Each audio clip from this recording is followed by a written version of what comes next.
सकते, लेकिन मैं दो बातें पूछना चाहता हूँ। ये बताइए कि क्या आपको इस ग्रिड को बनाने में मुश्किल पेश आई? मुश्किल लगी? हाँ, सिंपल सा बना लिया आपने, टक टक टक टक कंप्लीट। रियली क्या बात है। लेकिन आप में से अक्सर लोगों को मुश्किल हुई, तो आपने इस बात पर गौर किया कि मुश्किल क्यों हुई? ये कौन बताएगा? कौन बताएगा कि ये मुश्किल आई?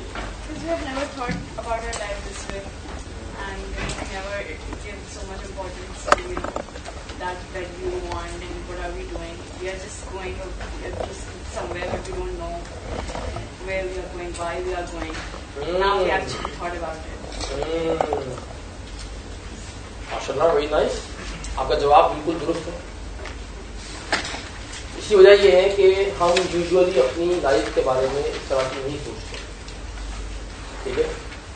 तो हम क्या करते हैं कि हम जो है ना वो अपना दिन जो है ना वो बस एक रूटीन है, हम रूटीन में अपना दिन गुजारते हैं और दिन खत्म हो जाता है, अलग ना जाता है, कुछ अलग ना जाता है और life is going on.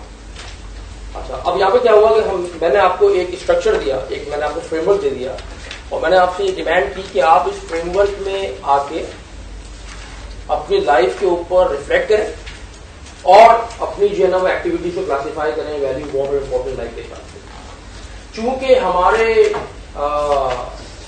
Mindset जो है इस तरह से डेवलप नहीं हुए सोचने के लिए, तो हमें मुश्किल होती है। अगर आप जो है वो इन ग्रेड्स के ऊपर थोड़ा सा टाइम इन्वेस्ट करना शुरू कर दें, सपोज आप हर रोज जो है ना वो एक ग्रेड बनाते हैं अपने लिए, या आप हर वीक रिफ्लेक्शन करते हैं, तो क्या होगा? तो आपका जो सोचने का अंदाज है वो चेंज होना शुरू हो जाएगा। आप अपनी लाइफ के ऊपर रिफ्लेक्ट करना शुरू कर देंगे और अगर आप अपनी लाइफ पे रिफ्लेक्ट करना शुरू करेंगे तो आप देखेंगे कि आपकी वैल्यू और वांट इंपॉर्टेंट लाइफ ग्रेड्स के अंदर जो चीजें हैं वो ऑटोमेटिकली जो है ना क्लासिफाई होना शुरू हो जाएंगी। शुरू में चीजें ऊपर नीचे होंगी और फिर आपको खुद नजर आना शुरू हो जाएगा कि ये चीज यहाँ पे नहीं होनी चाहिए, ये चीज यहाँ पे होनी चाहिए। क्योंकि बात यह है कि अल्लाह ताला ने हमको, इंसान को और बाकी मखलूकात के अंदर जो फर्क है वो क्या है? What is difference? हाँ, अकल, सोचने की सलाहियत। इसलिए आप जो है ना वो कुरान हम सब माशाल्लाह पढ़ते हैं, पढ़ा होगा। अब कुरान में देखें मल्टीपल टाइम्स एक बात अल्लाह ताला जो है ना वो कहते हैं, कहीं पे वो कहते हैं अफला तदब्बरून, कहीं वो कहते हैं अफला तफक्करून, कहीं पे अल्फाज आते हैं अफला तुबसिरून, अफला तज़क्करून, अफला तुबसिरून। क्या मतलब? क्या तुम सोचते नहीं हो? क्या तुम गौर नहीं करते? क्या तुम जो है ना पॉन्डर नहीं करते? Don't you reflect, don't you ponder, don't you think, don't you see? इसका मतलब ये हुआ कि रिफ्लेक्शन और पॉन्डरिंग जो है ना वो एक बड़ी क्रिटिकल एक्टिविटी है अगर हम चाहते हैं कि हमारी जिंदगियों के अंदर प्रायोरिटाइजेशन सही हो। जो आदमी अपनी जिंदगी में थॉटफुली डिसीजन मेकिंग करता है उसकी प्रायोरिटाइजेशन सही होने के चांसेस ज्यादा होते हैं। जो लोग रैंडमली चलते हैं, सुबह होती है, शाम होती है, उम्र यूं ही तमाम होती है, अगर इस तरह से जिंदगी गुजारी जाएगी तो इस बात के चांसेस बहुत ज्यादा होंगे कि आपकी प्रायोरिटाइजेशन जो है ओवरऑल लाइफ में वो उसमें आप गलती कर जाएंगे। और कभी कभी जो है ना वो गलतियां जो होती हैं वो बड़ी सीवियर होती हैं, बड़ी जो है ना सीरियस होती हैं, उनका जो है ना जिंदगी में बड़ा नुकसान होता है। तो इसीलिए ये जो ग्रेड्स मैंने आपको दिए हैं, एक्चुअली ये ग्रेड्स जो हैं ये सेल्फ रिफ्लेक्शन का और सेल्फ एनालिसिस का एक टूल है। हम यहाँ पर हर इंडिविजुअल के ग्रेड को तो एनालाइज नहीं कर सकते, लेकिन मैंने आपको एक पूरा फ्रेमवर्क दे दिया है और मकसद क्या है कि आप खुद अपने आप को इस काबिल बनाएं कि आप खुद ये जज कर सकें कि मेरी जो लाइफ है वो कहाँ पर स्टैंड करती है और मैं कहाँ ले जाना चाहता हूँ। अब क्योंकि आप लोगों ने विजन्स वाला जो मॉड्यूल है वो भी कर लिया है। जी आइए।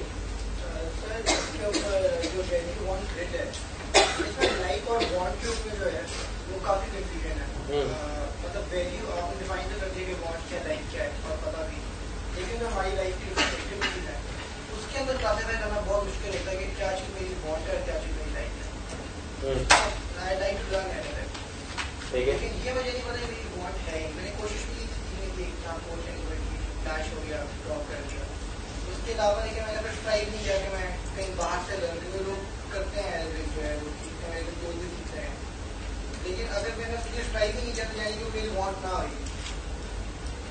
हाँ आपको उसकी बॉन्ड के ऊपर जो है ना वो मुकम्मल वो नहीं है, क्या कहना चाहिए इसको, you do not have complete understanding क्या वाकई सीखनी चाहिए।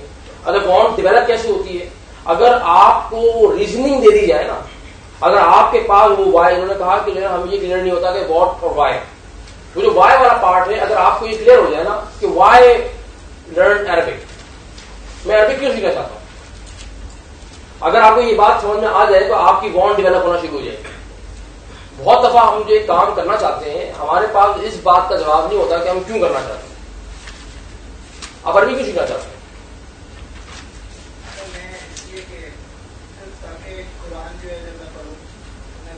कुरान सही तरीके से पढ़ सकूं और जब मैं पढ़ूं तो उसको मैं सही तरह समझ सकूं। तो आप कुरान क्यों पढ़ना चाहते हैं सही तरीके से? ताकि रिलीजन के बारे में मुझे पता है, कुरान के बारे में मुझे सही तरह पता है, किसी और पे डिपेंडेंट ना होना। तो आप रिलीजन के बारे में क्यों जानना चाहते हैं?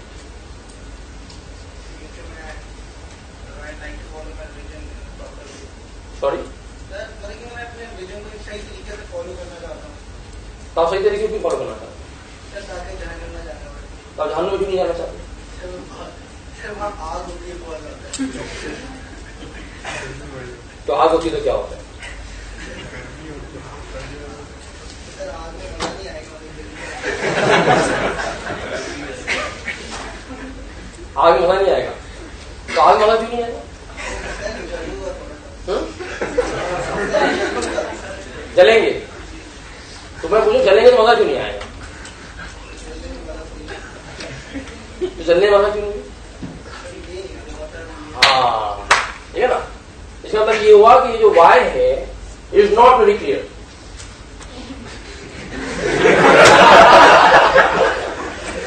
इसलिए बात खत्म कहां पे हुई आके, मजा आने या ना आने पे, है ना। हाँ तो इसका मतलब क्या होता है कि ये जो वाई वाला जो पार्ट है ना, ये बहुत क्रिटिकल पार्ट है। पता नहीं मैं शायद आपके जो विजन वाला पार्ट है उसमें वो पर्पस और पीओवी तो डिस्कशन हुआ है नहीं हुआ है? नहीं हुआ मेरा ख्याल है ना। तो वो डिस्कशन होगा ना तो आपको समझ में आ जाएगी कि जो सीक्वेंस ऑफ क्वेश्चन होता है ना, आप मुझे बताएं, चले आप मुझे बताएं कि sequence of question what is more important, what और व्हाई? व्हाट ज्यादा इंपॉर्टेंट होता है या व्हाई ज्यादा इंपॉर्टेंट होता है? व्हाई। आप क्या करना चाहते हैं ये इतना अहम नहीं है, बात यह है कि आप क्यों करना चाहते हैं, ये बहुत अहम बात है। जैसे जो ना वो एक कोट है स्टीवन कवी की किताब में लिखा हुआ था, don't give man a fish, teach him how to fish. Don't give man a fish because if you give him a fish you will feed him for a day. Tell him how to fish, तो क्या होगा? You'll feed him for the lifetime. So a few years back, I was attending a seminar of a trainer from South Africa. उन्होंने कहा कि I disagree with this. Robert Hamilton. मैंने कहा why? Why do you disagree? कहते हैं don't give man a fish. Don't teach him how to fish. Tell him why to fish. He will learn how and he'll do it.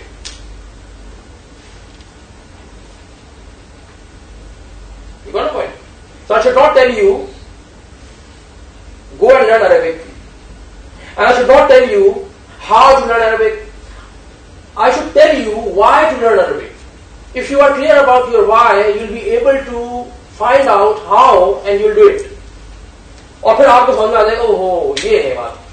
तो चूंकि हमारा जो want है, क्योंकि उसका ताल्लुक हमारे जो है ना सोच के साथ है, तो अगर आप किसी भी कोई भी काम कर रहे हैं ना, आप पूछे अपने आप से कि मैं क्यों कर रहा हूं, आपको जवाब मिलेगा, कोई जवाब देंगे ना अपने आप को, कोई ना कोई जवाब इन्होंने दिया अभी।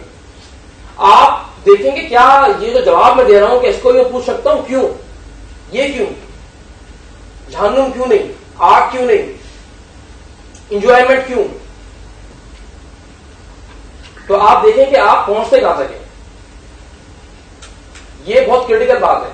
अगर आप ये बात समझ जाए, चेंज हो सकती है बाय चैलेंजिंग योर इंटेलेक्ट। किसी के भी इंटेलेक्ट को चैलेंज किया जाए ना तो बॉन्ड चेंज हो सकती है। आप समझे मेरी बात को? तो बॉन्ड का ताल्लुक इससे है। हाँ, दिल चाहने से मैंने कहा ना कि मसला हल नहीं होगा, क्योंकि आज दिल चाह रहा होगा, कल नहीं चाह रहा होगा। आपका एक हफ्ते तक बहुत दिल चाह रहा होगा मैं अरबिक पढ़ लूं, अरबिक पढ़ लूं, अरबिक पढ़ लूं। हाँ, एक हफ्ते दिल नहीं चाह रहा होगा। आपका कभी दिल चाह रहा होगा नमाज पढ़नी चाहिए, दिल चाह रहा नमाज पढ़ने का, हाँ नमाज पढ़नी चाहिए। अगर एक हफ्ते बाद दिल नहीं चाह रहा तो फिर क्या करेंगे? तो छोड़ देंगे आप। लेकिन अगर आपको ये क्लियर हो जाए कि मैं नमाज क्यों पढ़नी है, तो आप कहेंगे यार दिल चाहे ना चाहे नमाज तो पढ़ो भाई, इसलिए तो वाई है ना वो बहुत क्रिटिकल है। हाँ, तो इसीलिए मैं कह रहा हूं, इसीलिए ये बहुत इंपॉर्टेंट है कि रिफ्लेक्ट अपॉन योर लाइफ। क्योंकि अगर आप रिफ्लेक्ट नहीं करेंगे, अगर आप सोचेंगे नहीं, तो आप कभी सही डिसीजन मेकिंग नहीं कर सकेंगे, आप कभी सही रीजन पे पहुंच नहीं सकेंगे, आप हमेशा कंफ्यूजन का शिकार रहेंगे।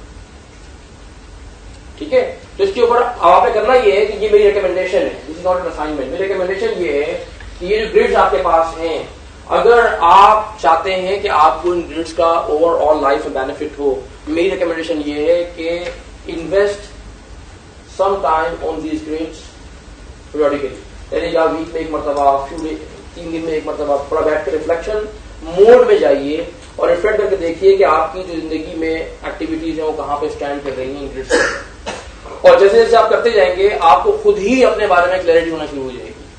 आप खुद पता करना शुरू हो जाएगा आपको कि यार मेरी कौन सी चीज सही चल रही है, कौन सी चीज गलत चल रही है। मगर आपको उसके लिए बैठना पड़ेगा, जिसको मैं क्या कहता हूं, मैं कहता हूं कि आपको अपॉइंटमेंट देना पड़ेगा अपने आप को। जिस तरह आपने अपॉइंटमेंट अभी दिया हुआ है ना मुझे इस कमरे में, आप अपॉइंटमेंट देते हैं और क्लासेस का अपॉइंटमेंट देते हैं दोस्तों को, तो आप एक अपॉइंटमेंट अपने आप को भी दें। और जिंदगी में कभी कभी अपने आप को अपॉइंटमेंट देना चाहिए। वो लोग जो बहुत शुरू से अपने आप को अपॉइंटमेंट देते हैं, यानी कि वो थॉट प्रोसेस करते हैं, ये वो लोग होते हैं कि जो आगे चल के जिनके चांसेस होते हैं काम करने के, हकीम मोहम्मद सईद जैसे लोग, वॉरेन बफेट जैसे लोग, सैमुअल वॉल्टन जैसे लोग, लक्ष्मी मित्तल जैसे लोग। लक्ष्मी मित्तल पता है ना कौन है? स्टील मैग्नेट जिसे कहते हैं। जब वो कहता है कि जब मैं छोटा था और उसका बाप एक स्टील मिल में काम करता था, तो उस वक्त से वो सोचता था बचपन से कि एक वक्त आएगा कि दुनिया की जो स्टील इंडस्ट्री है ना, मैं उसका मालिक हूँ। वो लोग उसी बात हंसते थे। भाई एक स्टील मिल में काम करने वाले मजदूर का बच्चा कह रहा है कि मैं जो है स्टील प्रोडक्शन मेरी होगी, हंसेंगे ना लोग। उसने जो ना 50 साल बाद करके दिखा दिया कि आज जो है वो over 60% of the steel production in the world is under the ownership of Lakshmi Mittal. तो सोचता था मुझे करना है, मुझे ये करना है, मुझे ये करना है।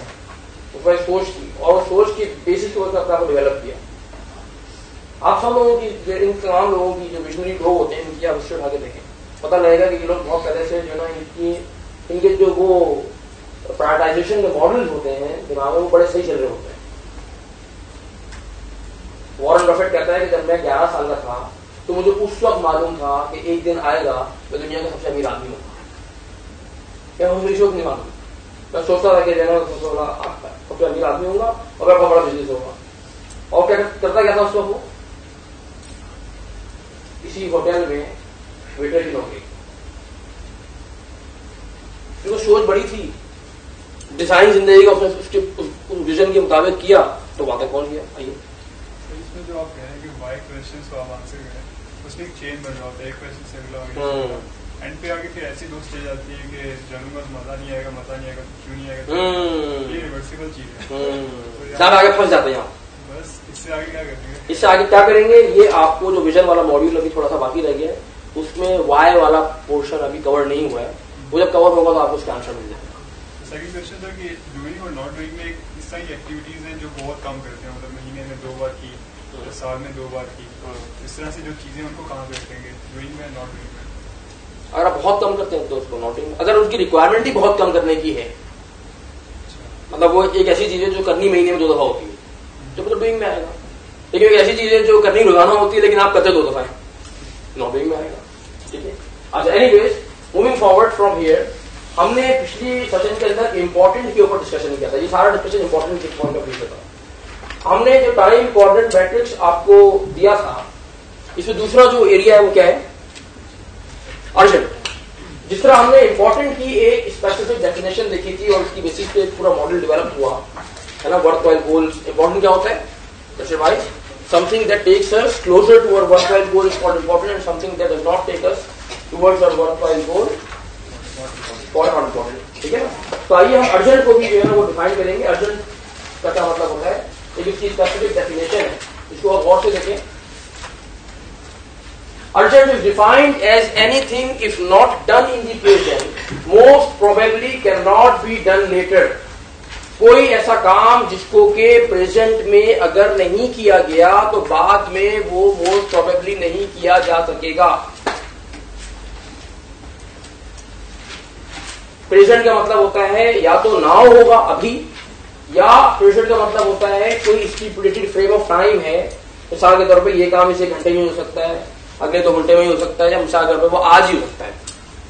वो होगा हाल के अंदर, प्रेजेंट के अंदर। फॉर एग्जाम्पल, अगर मेरे टेलीफोन की बेल, मोबाइल की बेल बज रही हो सपोज, अगर बज रहा हो, तो मुझे ये कब पिक करना होगी कॉल, मैं कब पिक कर सकता हूं? हाँ, अच्छा, मतलब ये कि जब वो बेल बज रही है मैं उसी को पिक कर सकता हूँ ना। मैं तो नहीं कह सकता कि अच्छा यार बेल तो बज रही है लेकिन मैं शाम को 4 बजे पिक करूंगा। क्या मैं 4 बजे वो कॉल पिक कर सकता हूँ? नहीं कर सकता। इसका मतलब हुआ क्या, वो फोन पिक करना अर्जेंट हुआ, नॉट अर्जेंट हुआ? अर्जेंट हो गया, इसलिए कि I can not do it later on. हाँ, मैं बाद में कॉल बैक कर सकता हूं, समझे आप? लेकिन कॉल बैक करना एक दूसरी एक्टिविटी है, कॉल रिसीव करना एक दूसरी एक्टिविटी है। I can call back but I can not receive the same call, that's why it is urgent. For example, अगर तो दरवाजे पे कोई नॉक करे, डोर बेल बजे, तो कब देखना होगा? उसी वक्त देखना होगा। हम ये तो नहीं कह सकते ना हम दोपहर 3 बजे देखेंगे बाहर कौन, ये कह सकते हैं? क्योंकि 3 बजे देखने की कोई रेलेवेंस नहीं बनती। इसलिए कि अगर कोई बंदा है और नॉक कर रहा है तो आपको अभी जाके देखना होगा कि बाहर कौन है, तो वो देखने वाली एक्टिविटी है बाहर जाके, वो अर्जेंट भी, अर्जेंट नहीं, अर्जेंट हो गई। इसका मतलब ये हुआ कि हर वो काम जो कि हाल में, प्रेजेंट में करना हो और वो बाद में किए जाने के चांसेस बहुत कम हो, ना होने के बराबर हो, या उसकी कोई रेलिवेंसी ना हो, तो उस सूरत में उस काम को कहा जाएगा अर्जेंट है। तो आइए एक छोटी सी एक्सरसाइज हम करेंगे अभी यहीं पे, और कुछ एक्टिविटीज मैं आपके सामने क्लासिफाई करूंगा। आपने करना क्या है कि आपने क्विक इस डेफिनेशन की लाइट में ये बताना है कि उनमें से कौन सी एक्टिविटीज जो है वो अर्जेंट कहलाएंगी और कौन सी एक्टिविटीज को हम नॉट अर्जेंट क्लासिफाई करेंगे। जब आप ये बताएंगे तो आप 2 बातों का ख्याल रखेंगे। पहली बात कि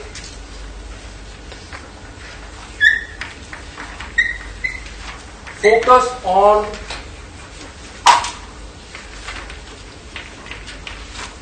definition. Focus on definition.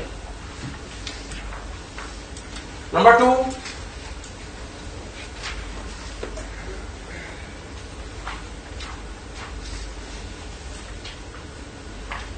consider other things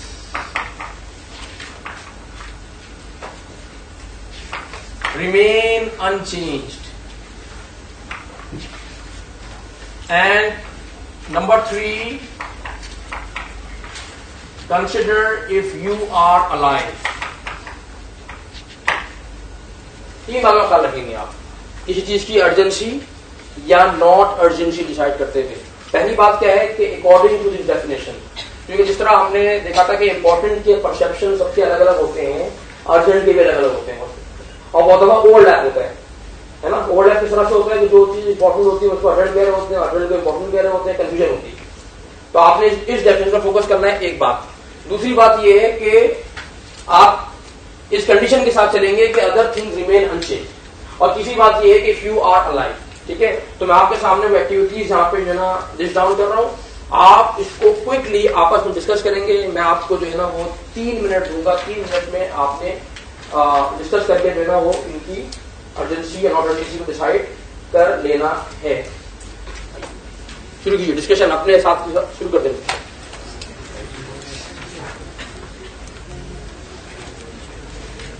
Watching a live cricket match, urgent. Why? Because it is live and you cannot watch it live again. आप बाद में रिकॉर्डिंग देख सकते हैं, हाईलाइट देख सकते हैं, मगर आप लाइव भी देख सकते हैं. जो चीज लाइव होगी वो अर्जेंट होगी, क्योंकि बाद में नहीं की जा सकती. Gossiping, not urgent. We can do it later on. Exercise, not urgent. अभी नहीं की, बाद में कर सकते हैं, आज नहीं की, कल कर सकते हैं. Seeing a particular car coming from the opposite side while driving from one city to another on a divided highway. Urgent, because you can only watch that particular car at that particular moment. क्योंकि बाद में वो particular गाड़ी शायद आपको chances है कि नहीं देखने को मिलेगी. Seeking forgiveness from your spouse. Not urgent. अगर आप जिंदा रहे तो बाद में भी कर सकते हैं, है ना. आप ऐसे किसी की स्पाउस है? किसी की नहीं है, मैं अकेला ही हैं. हाँ, ठीक है. Hugging your child. Not urgent. Okay, going to a sale which is ending today. Urgent because it is ending today. That's why. Seeking forgiveness from God. Okay. कितने लोग कहते हैं कि ये अर्जेंट है? इसका मतलब ये कि majority of the people are saying it's not urgent. तो ये बताइए कि आप क्या कहते हैं not urgent? According to the definition, it is not urgent. It is not urgent. If other things remain unchanged and if you are continue to alive, can you seek forgiveness later on? Yes. अच्छा, हम ये क्यों कह रहे हैं? कुछ लोग कह रहे हैं ना अर्जेंट है, तो हम क्यों कह रहे हैं अर्जेंट है? इसमें कंडीशंस क्यों लगा रहे हैं? मतलब हमने अर्जेंट और अर्जेंट को देखना है. हाँ, इसमें कंडीशंस क्यों लगा रहे हैं? इसलिए लगा रहे हैं कंडीशन कि ये जो मॉडल है इंपॉर्टेंस का और अर्जेंसी का, ये उसी वक्त एप्लीकेबल होगा जबकि आप जिंदा हो. तो अगर आपका इंतकाल हो गया तो Q1, Q2, Q3, Q4 की जरूरत नहीं पड़ेगी आपको. सीकिंग फॉरगिवनेस फ्रॉम गॉड है, आपको नहीं पता कि नेक्स्ट हाँ मोमेंट आप लाए हो. हाँ, तो वो तो इस चीज को तो आप अर्जेंट ये चीज तो सब में है.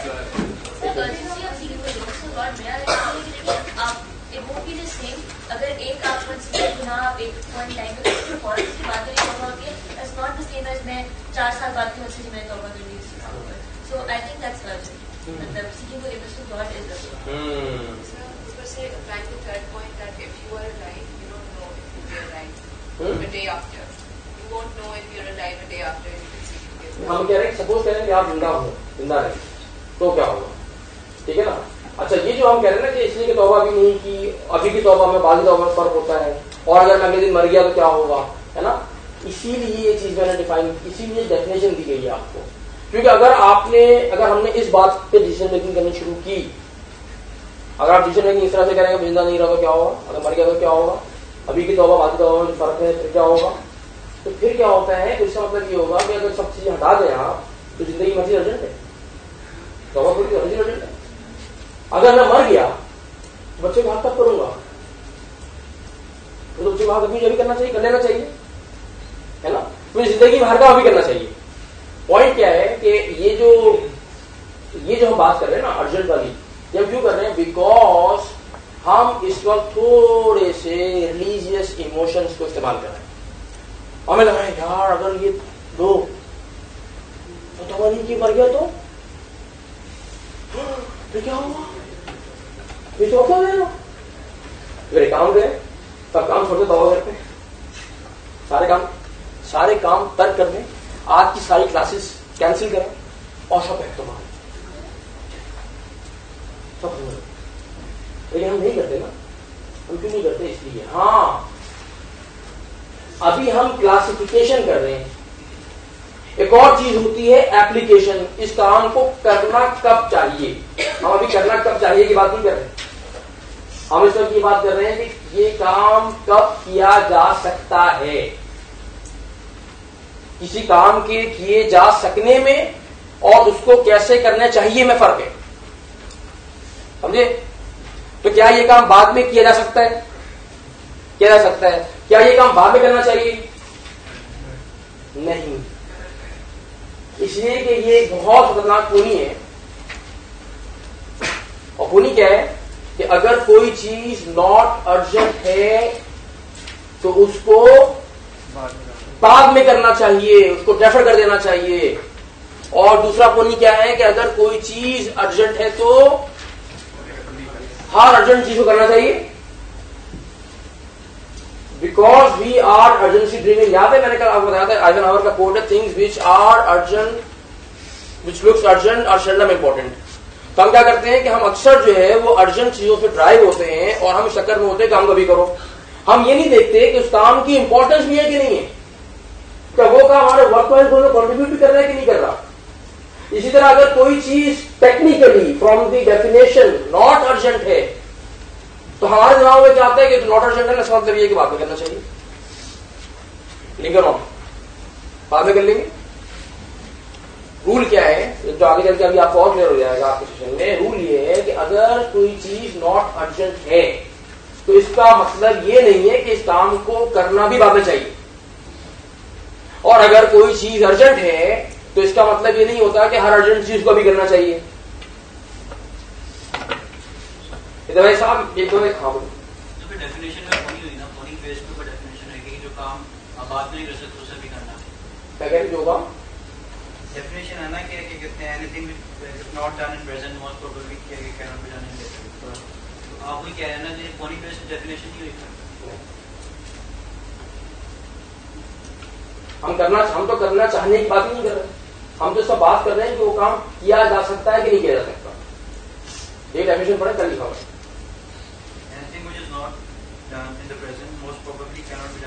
क्या मतलब है उसका कि वो बाद में नहीं किया जा सकता, ये मतलब होना।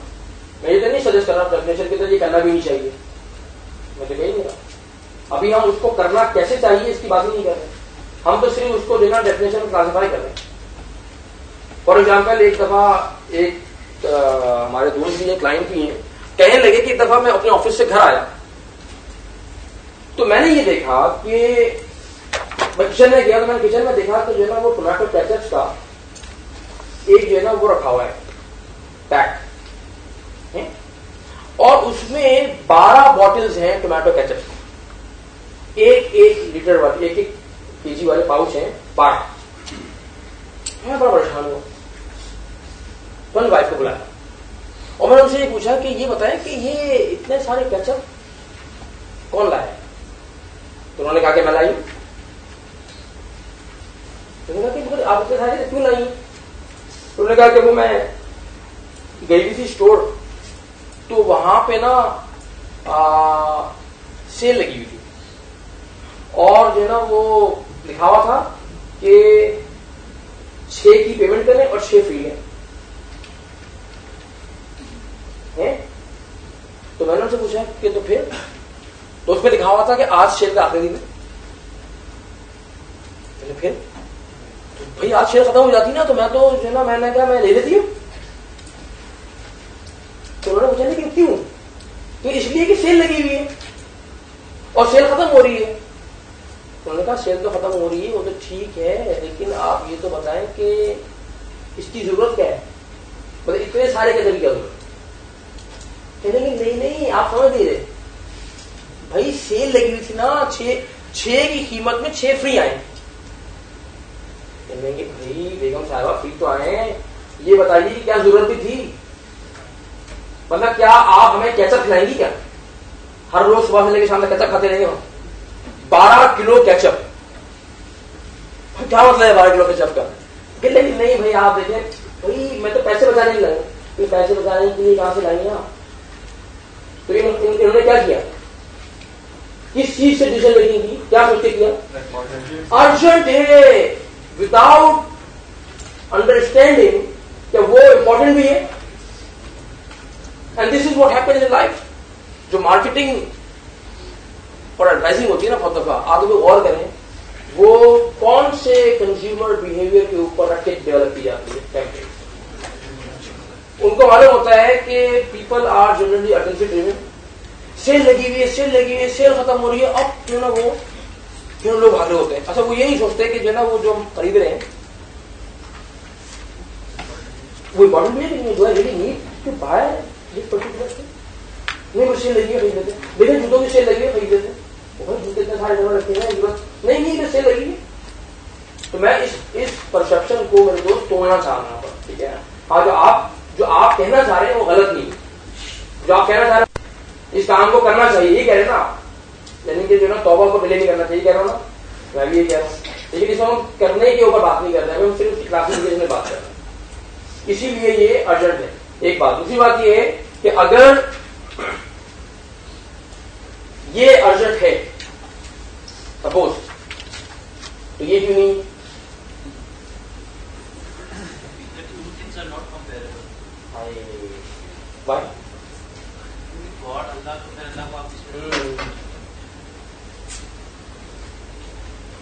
मेरे दोस्त, मेरे मोहतरम दोस्त, आप पता है इन दोनों में से ज्यादा सीवियर ये वाला है। ये वाला कब सीवियर है? क्योंकि तो अल्लाह के साथ है ना। यहां मतलब ये है कि अगर उस बंदे ने, यानी कि जो स्पाउस है, अगर उसे माफ नहीं किया तो हम स्टक। अल्लाह तो माफ कर सकते हैं, अल्लाह के तो प्यार में अपनी बात है ना, लेकिन बंदे का मामला जो है ज्यादा सीवियर होता है। पता है आपको ना, this is how we think, this is how we think. आप देखें हमारा जो सोचने का अंदाज है वो किसका डिफरेंस होता है। हम वहां पे लाइट लेते हैं जहां पे कि बहुत सीरियस है मसला, क्योंकि एक इंसान की इन्वॉल्वमेंट होगी ना, हुकूक लिबाद आता है। हाँ, इसीलिए टेक्निकली ये भी नॉट अर्जेंट है, टेक्निकली ये भी नॉट अर्जेंट है, लेकिन इसको करना कैसे चाहिए वो भी हम देखेंगे। अच्छा, अब आइए इन्हीं एग्जाम्पल्स को इंपॉर्टेंट के साथ आप मिला लें। अब इंपॉर्टेंट अर्जेंट की तरह मिला लेते हैं। तो बिल्कुल दोबारा कीजिए इस एक्सरसाइज को। आइए, अब आप अर्जेंट आपने निकाल लिया, अर्जेंट तो आपने कर लिया ना। अब इंपॉर्टेंट को भी देखें। इंपॉर्टेंट का मतलब क्या होता है? हाँ, अब आपको ये देखना होगा कि क्या ये एक्टिविटी किसी वर्क वाइज गोल के करीब करती है कि नहीं करती।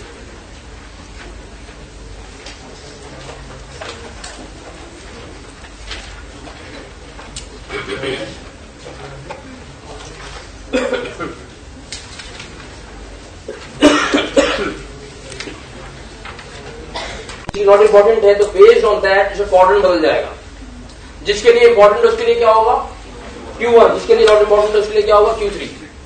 आप देखा एक ही एक्टिविटी है, लेकिन उसकी इंपॉर्टेंस चूंकि जो है ना वो डिफरेंट इंडिविजुअल के लिए डिफरेंट है, तो उसका क्वाड्रेंट चेंज हो जाएगा।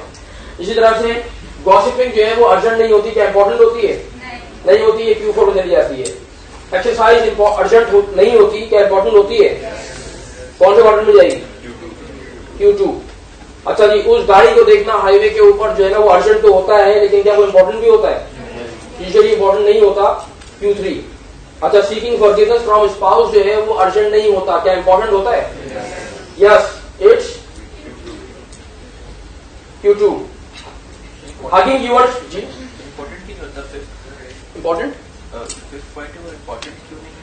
इंपॉर्टेंट क्यों नहीं है? इंपॉर्टेंट क्यों होना चाहिए आप बताइए? नहीं, डिवाइडेड हाईवे, डिवाइडेड हाईवे, उन दूसरी तरफ से गाड़ी जो है ना गुजर रही है। नहीं, ठीक है। अच्छा, हगिंग यूअर चाइल्ड जो है ये अर्जेंट नहीं होता, क्या इंपॉर्टेंट होता है? यस, इंपॉर्टेंट होता है पेरेंट्स के लिए बच्चे की डेवलपमेंट में। Institutive activity, going to a sale which is ending today, urgent होता है, क्या इंपॉर्टेंट भी होता है? हाँ। अब depend again, it depends upon the worthwhile goal. अगर आप वहां पे इसलिए जा रहे हैं कि आपने कोई ऐसी चीज खरीदनी है जो सपोज करें कि सिर्फ सेल में अवेलेबल है और आपको वो चीज चाहिए भी, तो इंपॉर्टेंट हो जाएगा। लेकिन मैं इसलिए नहीं जा रहा, बस मैं ऐसे ही जा रहा हूं, कोई मकसद नहीं है, विंडो शॉपिंग फॉर एग्जाम्पल, तो वो नॉट इंपॉर्टेंट हो जाएगा इन दैट केस। तो डिपेंड करता है कि क्यों जा रहे हैं आप, तो या वो Q1 होगा या वो Q3 होगा, depending upon the worthwhile goal. अच्छा, इसी तरह seeking forgiveness from God urgent नहीं होता, क्या इंपॉर्टेंट होता है? Yes, it's important. इसका मतलब ये भी Q2 में चला जाएगा जी।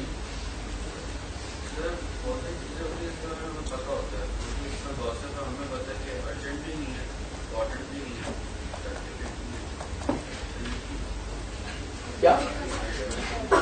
हाँ, करते फिर भी है, मतलब बिल्कुल क्लियर होते हैं कि हमके अर्जेंट भी नहीं है, इम्पोर्टेंट भी नहीं है, गॉसिप हो गई, स्मोकिंग हो गई। हाँ, लेकिन हम करते फिर भी हैं। और इसलिए करते हैं कि हमें क्लियरली पता नहीं होता है। जिस आदमी को बहुत क्लियरली पता होता है ना, वो आगे नहीं करता है। जिस आदमी की थॉट बहुत क्लियर होती हैं वो अवॉइड करेगा। हमारे सबकॉन्शियस में कहीं होता है कि हाँ नहीं, अगर आप थॉटफुली सोचना शुरू कर देंगे ना, अवॉइड करना शुरू कर देंगे अल्टीमेटली। हमारे सबकॉन्शियस में कहीं होता है, हम कभी थॉटफुली थोड़ी सोचते हैं। अगर हम थॉटफुली सोच रहे हो तो आप तो बहुत सारी चीजें जो है ना अवॉइड कर जाए, बहुत सारी चीजें इंपॉर्टेंट करना शुरू कर देंगे आप। मैंने कहा ना, हम तो लाइफ गुजारते हैं अपने रूटीन के अंदर, यू डोंट थिंक मच। आप सोचा, आप कभी देखें, आप वॉन्डर करना शुरू कर दें, आपका पैटर्न चेंज होना शुरू हो जाएगा, आपकी एक्टिविटी बदलना शुरू हो जाएगी। हमें पता होता है, हम सोचते नहीं। हमारे पास नॉलेज तो होती है, लेकिन हम उस नॉलेज पे कभी गौर नहीं करते, ये फर्क है। तो नॉलेज का होना अलग बात है, उस नॉलेज को इस्तेमाल करना और उसके ऊपर जो है ना वो गौर करना बिल्कुल डिफरेंट बात है। तो नॉलेज होने से नहीं मतलब होता, बात यह कि क्या आपने उस नॉलेज को एब्जॉर्ब किया हुआ है? You really think? क्या आप हर काम करने से पहले सोचते हैं कि मैं ये क्यों कर रहा हूं यार? हम तो नहीं सोचते, हम तो कर रहे होते हैं just for the sake of doing it. सब कर रहे हैं, भी कर लेता हूं, ये सब नहीं कर रहे, मैं भी नहीं करता हूं, इस तरह चलते हैं ना हम तो। अच्छा, अब ये जो आपने देखा, चल एग्जाम्पल आपने देखी, तो पॉइंट क्या है कि ये जो क्वाड्रेंट है, इस चारों क्वाड्रेंट्स हैं, इसकी जो ब्यूटी है वो ये है कि हमारी और आपकी लाइफ में कोई ऐसी एक्टिविटी हो ही नहीं सकती, छोटी या बड़ी, personal, professional, family life, religious life, कोई एक्टिविटी नहीं हो सकती जो इन चार क्वाड्रेंट्स में से किसी एक क्वाड्रेंट में फॉल ना करे। मुमकिन ही नहीं। इसका मतलब यह है कि आपकी जिंदगी इन चार क्वाड्रेंट में कैद होकर रहेगी। आप अपनी जिंदगी को इससे बाहर निकाल नहीं सकते। आपका हर छोटे से छोटा काम, बड़े से बड़ा काम इन चारों में से किसी जगह जाएगा।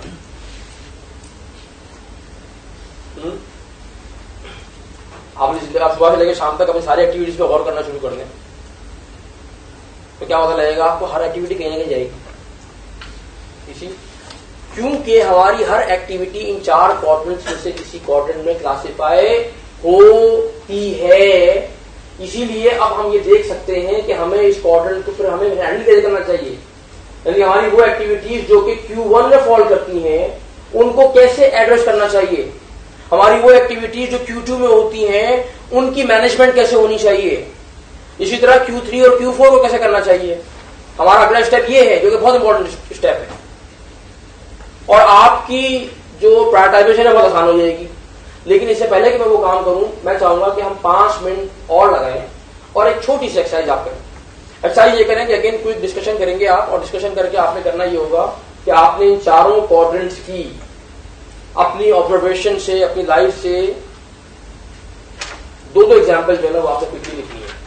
यानी 2 एग्जाम्पल Q1 की, 2 Q2 की, 2 Q3 की, 2 Q4 की आफ्टर डिस्कशन। लेकिन जब आप ये काम कर रहे होंगे तो आप इस बात का ख्याल रखिएगा कि आपके जहन में वो एक्टिविटी बहुत क्लियर होनी चाहिए, यानी कि उस एक्टिविटी की जो आर्टिकुलेशन है it has to be very clear.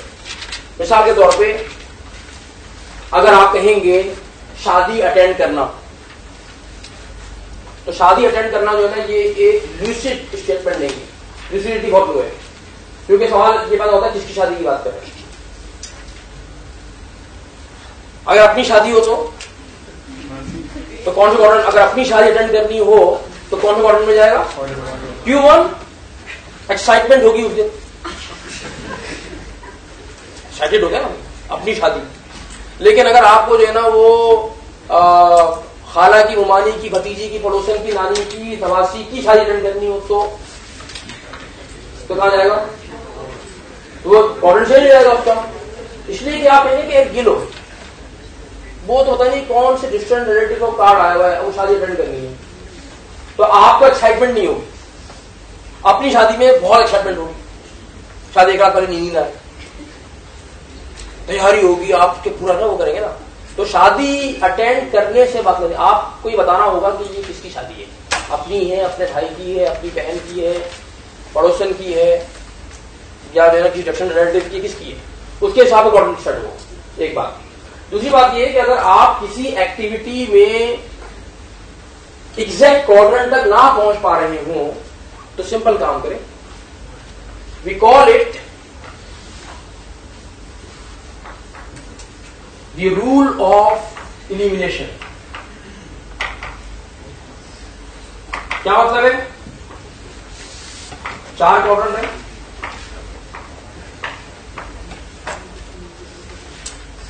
और आपने एक एक्टिविटी का एग्जैक्ट क्वाड्रेंट मालूम करना है कि ये एक्टिविटी कहां पे आनी चाहिए। तो कैसे मालूम करेंगे? मिसाल के तौर पे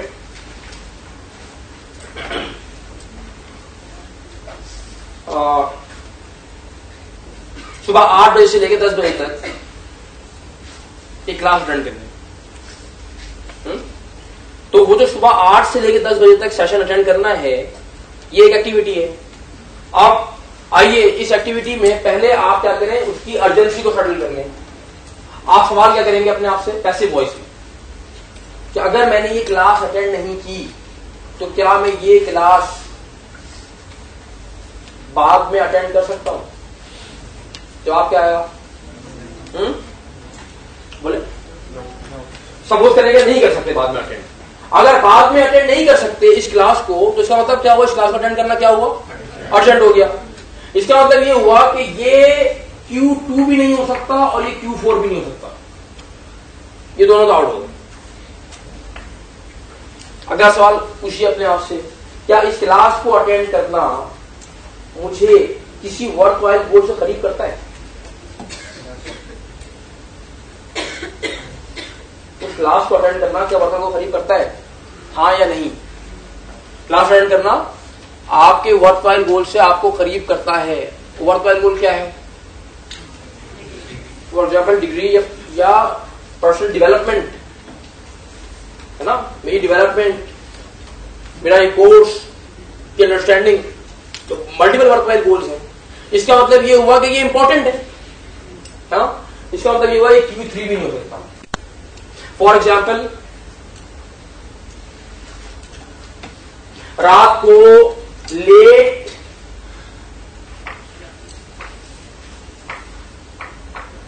बैठ के मूवी देखना। फॉर एग्जाम्पल रात को आप लेट बैठ के मूवी देखें जबकि सुबह आपकी क्लास होगी। और रात को वो लेट बैठ के मूवी देखना अर्जेंट है, नॉट अर्जेंट है? नॉट अर्जेंट है, वो मूवी बाद में देखी जा सकती है। इसका मतलब अर्जेंट तो नहीं हुआ, ठीक है? तो ये it is not urgent. Watching a movie is not urgent. तो ये क्या नहीं हुआ? ये Q1 भी नहीं हो सकता और ये Q3 भी नहीं हो सकता। अच्छा, क्या रात को बैठ के वो मूवी देखना इंपॉर्टेंट है? क्या वो किसी वर्थवाइल गोल से करीब करता है या वर्थवाइल गोल से दूर करता है? दूर कर रहा है। इसका मतलब ये हुआ कि ये Q2 भी नहीं हो सकता। इसका मतलब ये हुआ कि ये एक्टिविटी Q4 होगी। So whenever you have a confusion in finding out the exact quadrant, just do this analysis and you will come to the exact conclusion. ठीक है? तो आइए आप दूसरे डिस्कस करें। 5 मिनट में आपको दे रहा हूं। आपने करना क्या है कि आपने इन चारों क्वाड्रेंट्स की एक एक दो एग्जाम्पल जो है ना वो लिखनी है। तो चल लोगों ने फीडबैक दूंगा इसके ऊपर। कोई एग्जाम्पल बताएं? चले कौन बताएगा? आइए। हाँ, ईद की नमाज पढ़ना इंपॉर्टेंट भी होता है, अर्जेंट भी होता है। Very good example. एक और एग्जाम्पल की वन स्टडिंग फॉर क्विज। और क्विज कब है? अगले दिन। हाँ, अगले दिन अगर क्विज है तो उसकी तैयारी करना जो है इंपॉर्टेंट भी है और अर्जेंट भी होता है। Good example. आइए एक और कोई Q1 की एग्जाम्पल। ये जो क्लास हो रही है ये Q1 है। हाँ, ये जो असाइनमेंट हम कर रहे हैं ये इंपॉर्टेंट भी है और अर्जेंट भी है, तो ये भी करना है।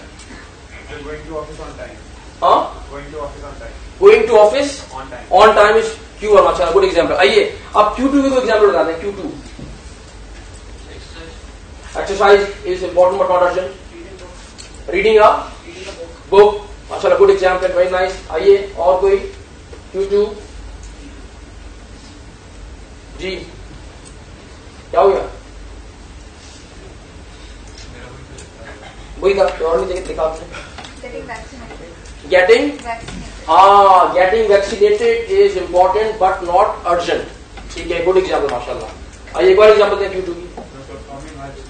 परफॉर्मिंग हज is important but not urgent. माशाल्लाह, गुड एग्जाम्पल. आइए कुछ एग्जाम्पल मुझे Q4 की दें. Q3 बाद में आते हैं, still tricky. Q4 not important, not urgent. Over sleeping is a Q4 activity. Using Facebook. Using Facebook is not important and not urgent. माशाल्लाह, पहले कहाँ थे आप? मदद से आइए.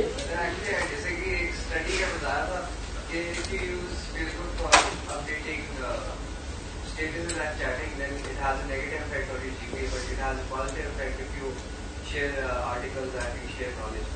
हाँ, तो अगर आप इस पर्पस के साथ कर रहे हैं, बहुत सारे लोग ये करते हैं. ठीक है, अगर इस पर्पस के साथ कर रहे हैं तो फिर वो, अब आपने जो पर्पस डिफाइन कर दिया ना, अगर आप इस पर्पस से कर रहे हैं तो फिर क्या हो जाएगा, वो मॉडर्न हो जाएगा. ठीक है ना. लेकिन वो बात कर रहे हैं शायद जर्नल जिस तरह पब्लिक यूज करती है फेसबुक, तो generally it is not important, not urgent. अगर उस स्पेसिफिक वर्थवाइल गोल को सामने रख के इस्तेमाल कर रहे हैं, then it becomes important as well as important but not urgent. ठीक है, गुड एग्जाम्पल. आइए. अगर आपका पर्पस वो ना भी हो, लेकिन तब भी अगर आप देखें कि आपके आर्टिकल शेयर किया है किसी ने, तो आप उसको पढ़ते हैं तो उसका फायदा तो होता ही है. अगर आपका पर्पस वो ना भी, तो वो पर्पस नहीं है, तो ये पर्पस हो गया ना कि आप आर्टिकल पढ़ लें. लेकिन ये जो इन्होंने जो एग्जाम्पल दी, क्या एग्जाम्पल दी है कि जर्नली जो फेसबुक पे एक्टिविटीज हो रही होती है, they not important, not urgent. क्या आप समझते हैं कि अक्सर लोग जो होते हैं वो फेसबुक पे कोई आर्टिकल पढ़ने के लिए या आर्टिकल पोस्ट करने के लिए वहां पर नहीं. जनरली तो नॉट इम्पोर्टेंट एक्टिविटी और नॉट अर्जेंट एक्टिविटी हो रही होती है. But if you have that worthwhile goal, then it becomes Q2. ठीक है. आइए और कोई एग्जाम्पल Q2 की, सॉरी Q4 की. सॉरी, आइए जी. Q4. हाँ जी. प्लेइंग, हाँ, playing video game is not important and not urgent. ठीक है, माशाल्लाह. आइए एक एग्जाम्पल और देते हैं Q4 की. Visiting base camp at K2. Visiting base camps near K2.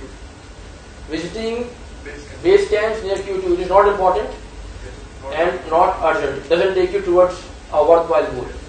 ठीक है, माशाल्लाह. अच्छा, अब आइए जी most trickiest of the four, Q3. Q3 not important but urgent. Attending a concert is not important, yeah, it's urgent because वो time पे हो रहा है. हाँ, गुड एग्जाम्पल. और लाइव टीवी शोज जो होते हैं ना, हाँ, live TV show not important but they are urgent because they are live. हाँ, गुड एग्जाम्पल. आइए और इस तरह से कुछ नहीं आ रहा. ये जो आगे सारे लाइव टेलीकास्ट सारे इसमें आ जाते हैं mostly. Football live football match. ठीक है. अगर ये लाइव टेलीकास्ट के अलावा कुछ और पता है? Live telecast, live matches, live concerts के अलावा और क्या होता है? सनसेट है not important but is urgent, क्योंकि उसका एक जो ना फिक्स टाइम है, उस टाइम में सनसेट होता है. और कोई खड़ा हुआ जो ना वो सूरज को तक रहा हो, दूसरे दिन देखें तो तभी तो अर्जेंट नहीं है. Smoking is not important. हाँ, तो smoking for non smokers is Q4, but for chain smokers they usually have an अर्ज. और जो है ना उनको तो तकलीफ शुरू हो जाती है, तकलीफ होती है ना उनको, तो कॉन्सेंट्रेट नहीं कर पा रहे होते, परेशानी शुरू हो जाती है, तो उसमें एक अर्ज होती है. लेकिन यूजुअली इट इज Q4. अच्छा, आइए Q3 जो है वो और बताइए. Q3 एक एग्जाम्पल और दें Q3 की.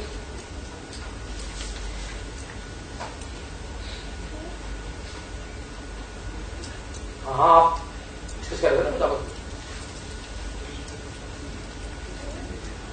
जैसे आपने किसी और के घर कोई लैपटॉप या टीवी देखा है और आप डिसाइड करते हैं मुझे अभी ही लेना है, और मतलब कि इम्पोर्टेंट तो नहीं होता, मगर आप अपने लिए ही एलपीसी बनाते हैं कि आप किसी और के घर क्या करते हैं? किसी और के घर जो टीवी या कोई लैपटॉप या कुछ ऐसी चीज देखते हैं और आप अपने आप के लिए एजेंसी बना लेते हैं, मुझे अभी ही चाहिए। नहीं, अपने आप के लिए एजेंसी बनाने से अर्जेंट नहीं होती।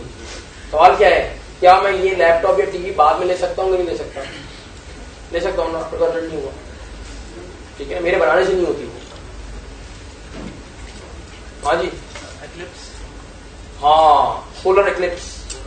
It's not important to watch that eclipse, but is good example. किसी दूसरे की नजर में कोई चीज अर्जेंट है तो आपकी नजर में अर्जेंट हो सकती है। क्या होती है? कोई दूसरा पेरेंट्स है, उनको चीज अर्जेंट है, हाँ, तो आपके लिए अर्जेंट नहीं है। हाँ, लेकिन आप उनके से कह सकते हैं कि मेरी अर्जेंट है। हाँ, ठीक है, हो सकता है।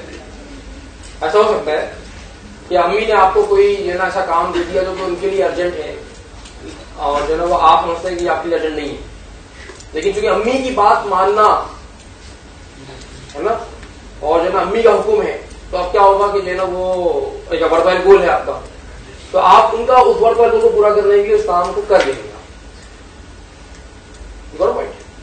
अच्छा, आइए चल एग्जाम्पल मैं आपको दिखा देता हूँ, आपके इसमें भी शामिल होंगी। For example, offering salah with jamaat, taking a seriously injured person to the hospital, submit a project on the deadline, on the last day. They are all Q1 activities. ठीक है, इधर Q2 में आपके बच्चे eating healthy food, reading a book, spending time with family, walking, exercise, recitation of Quran. They are all Q2 activities. इधर Q3 में आप देख सकते हैं attending a late night function. It's not important, but it is urgent क्योंकि वो तो उसी वक्त फंक्शन हो रहा है. Attending a friend when you are preparing for exam. आप एग्जाम की प्रिपरेशन कर रहे हैं, अगले दिन एग्जाम में आपको दोस्त आगे कहना चलो यार चाय पी के आते हैं, खाना खा के आते हैं, अल्लाह अल्लाह करते हैं, गपशप लगाते हैं, तो आप उस वक्त जो है ना उससे मिलना इंपॉर्टेंट नहीं होता, लेकिन वो चूंकि पहुंच चुका है तो उसको अटेंड करना जो है ना वो अर्जेंट है, you have to respond. Q3। इसी तरह से buying another piece of cloth on the last day of sale when you don't need it, it's not important but it is urgent because sale is ending today, है ना। इधर Q4 में window shopping, over sleeping, over eating, playing games in the class, playing video games की बात हो रही थी। तो अगर आप अपनी लाइफ के ऊपर थोड़ा सा रिफ्लेक्ट करेंगे तो you will be able to classify each of your activity in this 4 quadrant. आगे कोई एक्टिविटी मैंने कहा हो ही नहीं सकती है, चारों से बाहर निकल जाए। अच्छा, अब चूंकि हम इन चारों क्वाड्रेंट्स के अंदर अपनी हर एक एक्टिविटी को क्लासिफाई कर सकते हैं, तो अगला जो स्टेप है वो ये है कि इसको हैंडल कैसे करें। फॉर एग्जाम्पल, Q1 वाली जो एक्टिविटीज हैं इनको कैसे हैंडल करना चाहिए, क्या करना चाहिए इनके लिए जी? Q1 जो है वो अगर आपके सामने कोई ऐसी एक्टिविटी हो जो Q1 एक्टिविटी हो तो क्या करना चाहिए? फौरन कर लेनी चाहिए, इसलिए कि वो इम्पोर्टेंट भी है और वो अर्जेंट भी है और आपके पास उसको करने के लिए टाइम नहीं है। बात समझ में आ गई? दूसरा केस ये है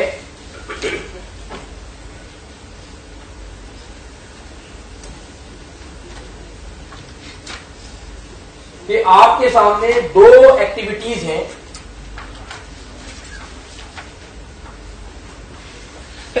और दोनों Q1 है। 2 काम करने, एक ही वक्त में 2 काम आ गए, दोनों Q1। आप क्या करेंगे? आप 2 काम कर नहीं सकते। हाँ, आप प्रायोरिटाइज करेंगे ना, लेकिन किस बेसिस पे करेंगे? अर्जेंट। आपको देखना पड़ेगा कि कौन सी एक्टिविटी ज्यादा इंपॉर्टेंट है, यानी कि किस एक्टिविटी का वर्थवाइल गोल ज्यादा बड़ा गोल है। समझे मेरी बात को आप? फॉर एग्जाम्पल, एक प्रोजेक्ट की डेडलाइन जो है वो कल है और एक प्रोजेक्ट की डेडलाइन परसों है। काम दोनों पे नहीं किया हुआ आपने, और आपको मालूम है दोनों पे काम करना है, अब टाइम नहीं है, आपके पास कोई मार्जिन बाकी नहीं बचा है। जो अगले दिन देना है उसका भी काम बाकी है, और जो एक दिन बाद देना उसका भी काम बाकी है। तो अब आपको क्या करना पड़ेगा? आप क्या करेंगे? तो आप देखेंगे कि यार इसमें से जो है ना वो बहुत इंपॉर्टेंट जो है वो है तो सुबह देना है, तो यार आज की रात तो इस पर लगाओ, इसको तो निकालो, है ना? कौन सा? हाँ, सपोज करें दोनों आपको कल सुबह ही देने, लेकिन एक जो असाइनमेंट है उसके ऊपर कोई आपकी ग्रेडिंग नहीं है। फॉर एग्जाम्पल एक असाइनमेंट है आप टीचर ने, एक पे आपकी जो है ना ग्रेडिंग हो रही है, इम्पोर्टेंस चेंज होगी ना? नहीं, दोनों की इम्पोर्टेंस चेंज होगी ना? नहीं, इम्पोर्टेंट तो वो भी है, नॉट इम्पोर्टेंट नहीं है वो इम्पोर्टेंट है इसलिए कि वो भी आपको एक वर्तवाइल गोल खरीद करता है। उसका भी तो इतने वर्तवाइल गोल है ना कि आपकी जो है ना वो कॉम्प्रीहेंशन जो है ना वो बेहतर होगी, आपको वो भी सबमिट करना है, लेकिन ग्रेडिंग नहीं होगी उसके ऊपर। उसकी इंपॉर्टेंस का फर्क ये है, वो कम इंपॉर्टेंट है या ज्यादा इंपॉर्टेंट है। आप उस असाइनमेंट को नॉट इंपॉर्टेंट नहीं कहेंगे, आप उस इंपॉर्टेंट को लेस इंपॉर्टेंट कह सकते हैं। क्या ख्याल है? तो आपने देखा कि यार इसकी इंपॉर्टेंस कम है, इसकी इंपॉर्टेंस बहुत ज्यादा है, तो जो जिसकी इंपॉर्टेंस ज्यादा है उसके ऊपर उसको प्रायोरिटाइज करो, इस काम को कर जाओ और दूसरे वाले काम को फिलहाल ड्रॉप करो। आपने एग्जाम में पहुंचना है, सपोज फाइनल एग्जाम है, रास्ते में एक एक्सीडेंट हुआ है और एक बंदा है वो बहुत इंजर्ड है और उसको हॉस्पिटल ले जाने के लिए कोई अवेलेबल नहीं है। अब 2 Q1 है, एक इंसान की जान बचाना है और एग्जाम में अपेयर होना, दोनों Q1 है। क्या करेंगे? अब क्या करूं? मैं उस इंसान की जान बचाऊं या अपना एग्जाम दूं? जी बोले जान बचाना भाई, इन दोनों में से किसका वर्तवाइल को ज्यादा बड़ा है? जान बचाने का वर्तवाइल को बड़ा है ना, किसी इंसान की जान बचाने का वर्तवाइल को बड़ा है। हाँ, एग्जाम अगर मैं नहीं दे पाऊंगा, मैं लेट हो जाऊंगा और मैं जाके ये जो इशू है एक्सप्लेन कर दूंगा तो बहुत मुमकिन है कि मेरा एग्जाम दोबारा नहीं लिया जाए। मुझे एक चांस दे दिया जाएगा भाई आप एक बंदे की जान बचाने के लिए जो रुके थे, सिचुएशन हो सकती है ना। मेरी बहन की शादी है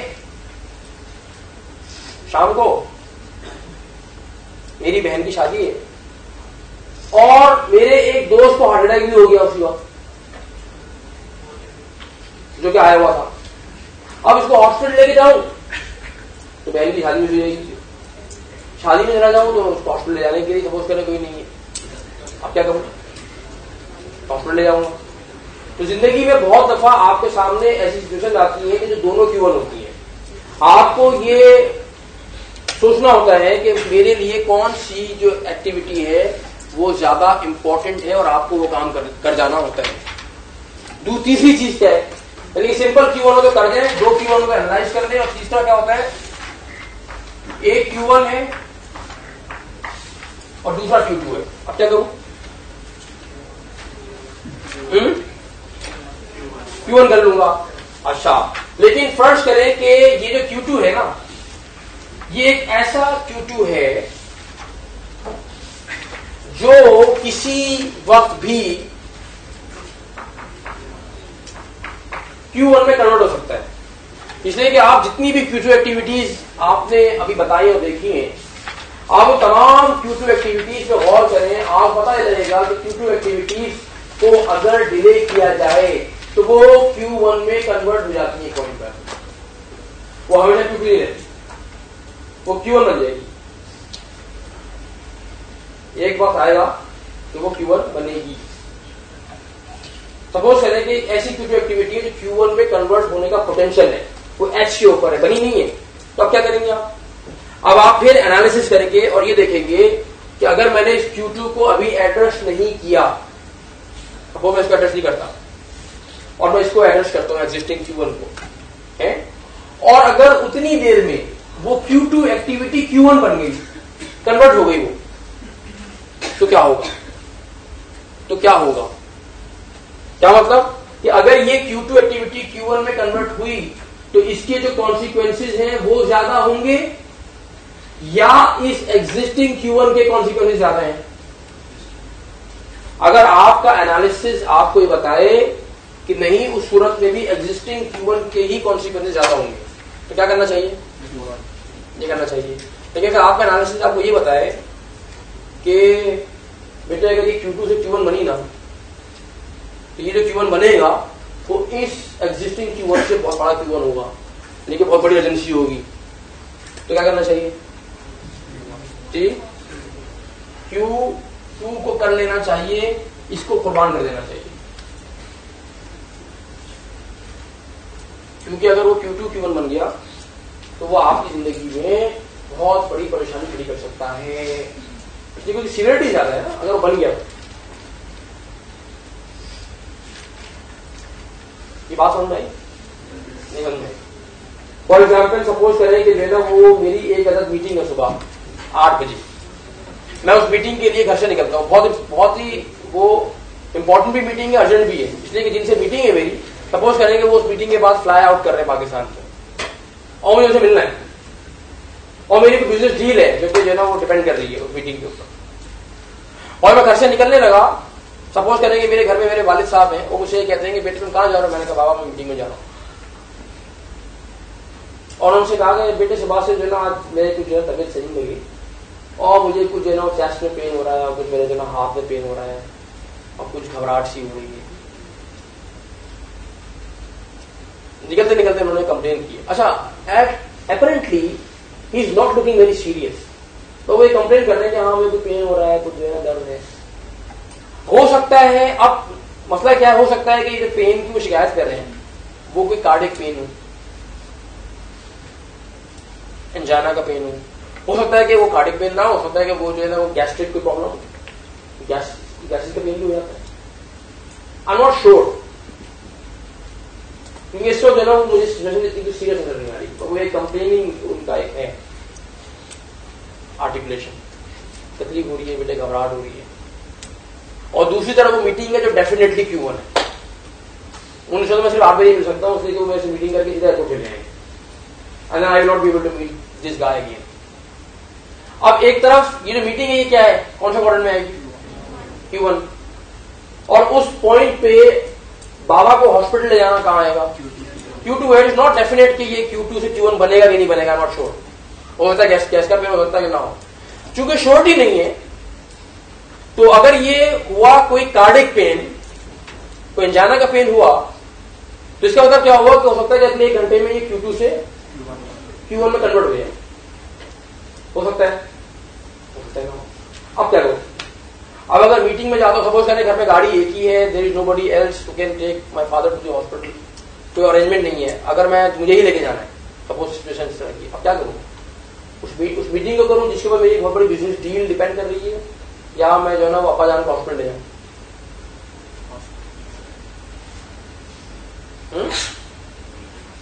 मीटिंग करूं,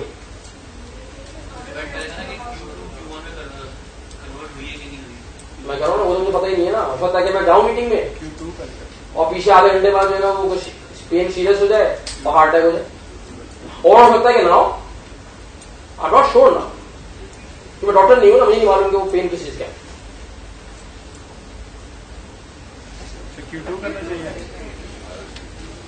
आप क्या करेंगे? आप मीटिंग में जाएंगे।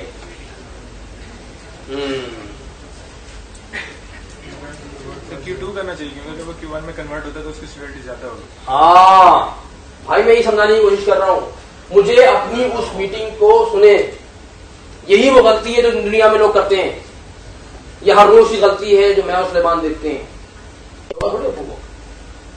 नहीं बाबा कुछ नहीं होगा, ये तो ऐसी जैसे आगे लेटे पानी आने की कुछ भी नहीं होगा। बस मैं मीटिंग में गया और मैं आता हूँ 2 घंटे में देरी करता हूँ, देखिए। क्योंकि पुण्य क्या होता है, मुझे ये मेरे अब्बा को थोड़ी कुछ हो सकता है, वो तो दूसरे लोगों को होता है यार, हार्ट अटैक वगैरह हो नहीं सकता। देखो पापा आप जो है ना वो खा लें, डायगैस खा लें, कामिना खा लें, अब कुछ नहीं होगा।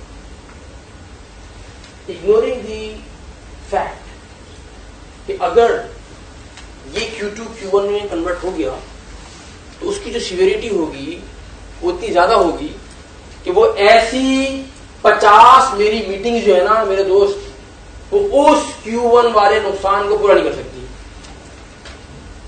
कॉम्पनसेट नहीं हो सकता।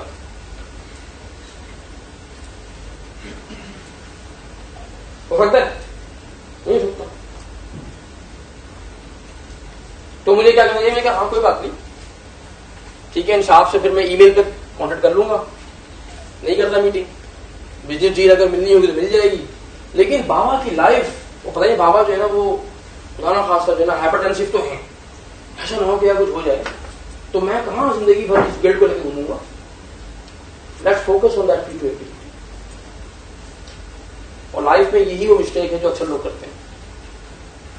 लोग बहुत अहम चीजों के लिए के बजाय बहुत अर्जेंट और कम अहम चीजों को फोकस करते हैं।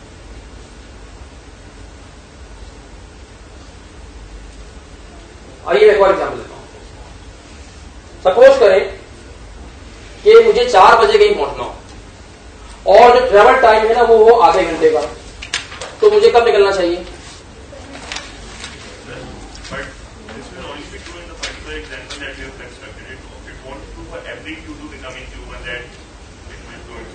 हाँ, जो आपने एग्जाम्पल कंस्ट्रक्ट किया है वो कंस्ट्रक्ट इस तरह किया है कि वो Q2 जो है वो अगर Q1 में चेंज हो रहा है तो वो ज्यादा Q1 की वाली जो पहले वाली Q1 है उससे ज्यादा इम्पोर्टेंट है।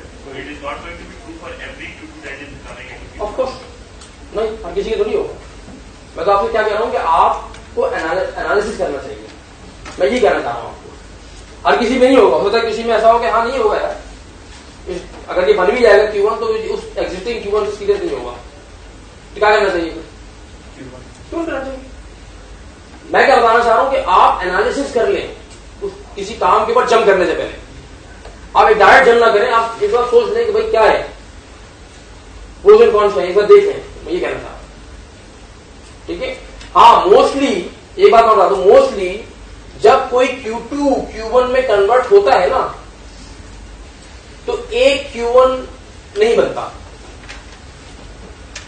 When a Q2 activity converts into Q1, it multiplies. क्या मतलब? You will have multiple Q1s. एक नहीं होगा, बहुत सारे Q1 हैं। In most cases, not in all cases, in most cases. आपने गाड़ी की मेंटेनेंस नहीं कराई ना टाइम पे, सपोज, क्योंकि Q2 एक्टिविटी होती है, इंपॉर्टेंट है, अर्जेंट नहीं है ना, कल करा लूंगा, कल करा लूंगा, कल करा लूंगा। एक दिन गाड़ी खराब होगी, Q1 में आएंगे आप, तो कब खराब होगी, कहां खराब होगी? वो कहीं सड़क पे बंद रहेगी, तो उसका क्या होगा? एक Q1 नहीं होगा आपके पास, मल्टीपल Q1 होंगे। फॉर एग्जाम्पल, आप गाड़ी जो बंद हो गई उसको सड़क पे से हटा के साइड में करना Q1, किसी मैकेनिक को या असिस्टेंट के लिए कॉल करना Q1, आप एग्जाम में पहुंचना चाह रहे हैं, क्लास में पहुंचना चाह रहे हैं, किसी मीटिंग में जाना चाह रहे हैं, वो Q1। There will become many Q1s। इस बात का ख्याल रखें कि क्या होगा, क्या कंसिक्वेंसेस क्या होंगे। अगर आपको नजर आए कंसिक्वेंस ज्यादा होंगे तो then do it, then repeat होगा। नहीं है, the point I want to make is to think before you jump onto something. That's it. अच्छा, अगर 30 मिनट का ट्रैवल टाइम है तो कब निकलना चाहिए? कब निकलते हैं लोग? 3:30 पे। अच्छा, सपोज करें कि जो रास्ता है उस रास्ते में 3 सिग्नल्स आते हो हैं, और अगर वो सिग्नल मुझे रेड मिले तो मेरी प्रीवियस जो एक्सपीरियंस है, जो ऑब्जर्वेशन है, वो मुझे ये बताती है कि एक सिग्नल पे मेरे 2 मिनट लग सकते हैं। 1 सिग्नल कैन कंज्यूम 2 मिनट्स। तो अगर तीनों सिग्नल रेड मिलेंगे तो मैक्सिमम कितना कंज्यूम कर लेंगे? 6 मिनट। और मुझे यही मालूम है कि रास्ते में कोई ऐसी जगह है कि जहां पे कभी कभी ट्रैफिक हैवी होती है, कोई स्कूल है, कोई ऐसा कोई रोड का पैच है, कोई नैरो पैच है, और अगर वो हैवी ट्रैफिक होती है तो मेरा एक्सपीरियंस मुझे ये बताता है पहले का कि यहाँ पे मुझे मैक्सिमम 10 मिनट लग सकते हैं। अगर मुझे ट्रैफिक हैवी मिल गई 10 मिनट मेरे कंज्यूम हो जाएंगे, है जी। तो heavy traffic can consume 10 minutes. तो इसका मतलब ये हुआ कि टोटल पॉसिबल डिले कितना हो गया? 60 मिनट। इसका मतलब ये हुआ कि इस ट्रैवल में मुझे टोटल पॉसिबल डिले जो है वो मेरा 16 मिनट का आ सकता है। तो अगर मैं निकला 3:30 पे और मुझे एक सिग्नल रेड मिला, सिर्फ एक सिग्नल, तो क्या होगा? मैं 2 मिनट लेट हो जाऊंगा। लेकिन अगर मुझे तीनों सिग्नल रेड मिले और ट्रैफिक भी उतनी हैवी मिल गई तो क्या होगा? 16 मिनट हो जाऊंगा। इसका मतलब ये हुआ कि there is a possibility of getting late by minimum 2 minutes and maximum 16 minutes. 2 से लेकर 16 मिनट तक लेट होने का इम्कान है। तो अगर मेरे पास ये इंफॉर्मेशन मौजूद हो तो करना क्या चाहिए? मुझे करना ये चाहिए कि मुझे ये जो 16 मिनट है ना पॉसिबल डिले वाले, इसको अपने ट्रैवल प्लान का हिस्सा बनाना चाहिए। I should make it part of the plan. और मुझे 3:30 पे नहीं निकलना चाहिए। कब निकलना चाहिए? 3:14 पे। तो ये मैंने क्या किया, ये मैंने इसमें 16 मिनट ऐड कर दिए। इसे क्या कहते हैं?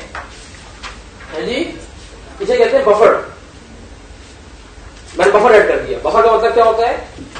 This is the margin of time that can be incorporated into an activity which accounts for delays that can be anticipated। वो टाइम जो कि आप एंटिसिपेट कर सकते हैं कि इतना डिले आ सकता है, उसके एंटिसिपेट अगर आपकी एंटिसिपेशन है on the basis of previous knowledge, तो मुझे अपने ट्रैवल प्लान का या अपनी एक्टिविटी का हिस्सा बनाना चाहिए। अब अगर मैंने बफर नहीं रखा और मैं इस बफर के बगैर ड्राइव करूं, सपोज मैं ये नहीं रखता और मैं 3:30 पे ड्राइव करता हूं, तो मैं कौन से क्वाड्रेंट में ड्राइव कर रहा हूं?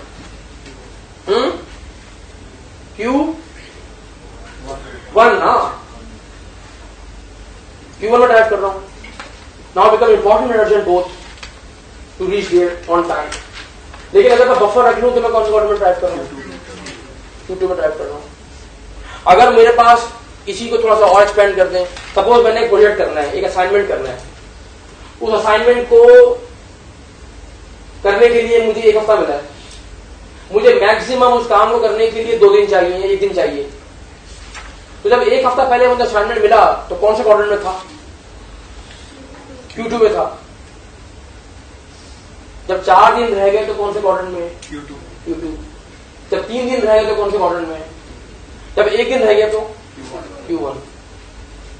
तो आपने देखा एक्टिविटी ने क्वाड्रेंट चेंज कर दिया, Q2 से Q1 मूव हो गई टाइम करने के साथ साथ।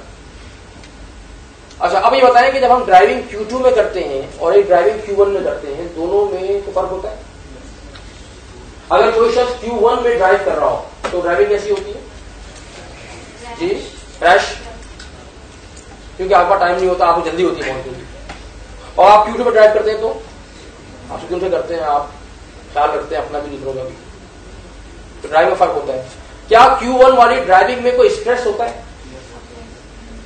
क्या Q1 में जब आप काम करते हैं, कोई असाइनमेंट करते हैं, कोई प्रोजेक्ट करते हैं, पढ़ाई करते हैं, क्या उस Q1 की पढ़ाई में स्ट्रेस होता है? होता है ना। अगर आपको वही काम के लिए जो ना Q2 वाला टाइम दे दिया जाए, मैं वही कह रहा हूं कि अगर इस काम को Q2 में किया जाए कि किसी काम Q1 में फर्क होगा नहीं होगा?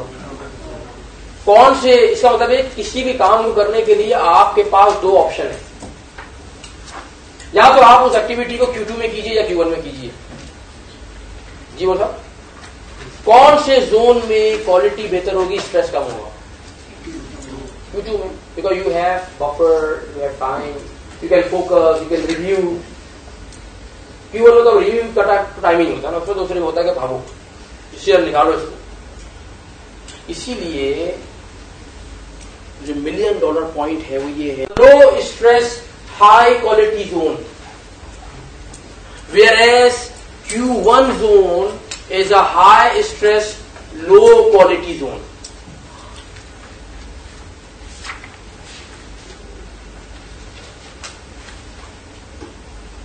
जी नाज़िम साहब, तो क्या हम चाहते हैं कि हमारी लाइफ में से स्ट्रेस कम हो? क्या हम में से अक्सर लोग स्ट्रेस फील करते हैं अपनी जिंदगी में? हाँ, हम पैनिक के शिकार होते हैं अपनी डे टू डे लाइफ में। पता है क्यों होते हैं? अक्सर इसलिए होते हैं कि हम Q2 में अपने काम नहीं करते, हम अपने काम को डिले करते हैं, लिंगर ऑन करते हैं, यहां तक कि जब वो Q1 बन जाते हैं तो फिर हम काम करना शुरू करते हैं। और फिर क्या होता है? लेकिन अगर कोई बंदा मुस्तकिल स्ट्रेस में अपनी जिंदगी गुजार रहा हो ना, पढ़ाई स्ट्रेस में, खाना स्ट्रेस में, सोना जागना स्ट्रेस में, बाहर स्ट्रेस, घर में स्ट्रेस, अगर कोई अभी स्ट्रेस में रहता हो ज्यादा, तो होता क्या है कि ये जो हार्मोन्स होते हैं एड्रेनलिन और कॉर्टिसोल वगैरह, इनका एक फंक्शन बता रहा हूं मैं आपको, सिर्फ वो ये होता है कि ये हमारी ब्लड आर्टरीज को श्रिंक करते हैं ओवर पीरियड ऑफ टाइम। जब आर्टरी श्रिंक होना शुरू हो जाती हैं तो क्या होता है, ब्लड प्रेशर बढ़ेगा।